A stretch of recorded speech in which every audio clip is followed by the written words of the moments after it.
Breaking news. పోసానికి pop news start అయిందా? గత ప్రభుత్వ హయాంలో పవన్ కళ్యాణ్ ఆయన కుటుంబంపై పిచ్చి పిచ్చిగా ప్రేలిన పోసానికి పుచ్చ పగిలే రీతిలో షాక్ ఇస్తున్న పోలీసులు. గత ప్రభుత్వ హయాంలో రెచ్చిపోయిన రాజాను ఏపీ పోలీసులు అరెస్ట్ చేయడం, అదేవిధంగా కోర్టు 14 రోజులు రిమాండ్ విధించడం చకచకా జరిగిపోయిన విషయం అందరికీ తెలిసిందే.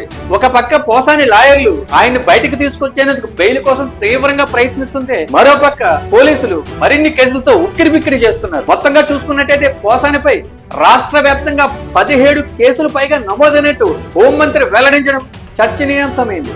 నువ్వు వెళ్తానంటే నేను వద్దంటాను అనే రీతిలో ఒక కేసుపై బెయిల్ తో వచ్చేద్దామని చూస్తున్న పోసానికి లేదు ఇంకో కేసు ఉందా రా అని చెప్పే విధంగా పోలీసులు ఒక కేసు తర్వాత ఇంకో కేసు తర్వాత మరో కేసు పెట్టినట్లు మాజీ advocate general Ponnavolu recent press meet లో ప్రస్తావించారు. తాజా పరిణామాలు చూస్తుంటే రెడ్ బుక్ రాజ్యాంగంలో జైలుకి ఎంట్రీ గేట్ తప్ప ఎగ్జిట్ గేట్ లేనట్టుగా తెలుస్తుంది. రెడ్ బుక్ లో నెక్స్ట్ పేజ్ లో ఉన్నది ఎవరో చెప్పగలరా? కామెంట్ రూపంలో తెలియజేయండి. మరిన్ని అప్డేట్స్ కోసం చూస్తూనే మ్యాప్ మీడియా.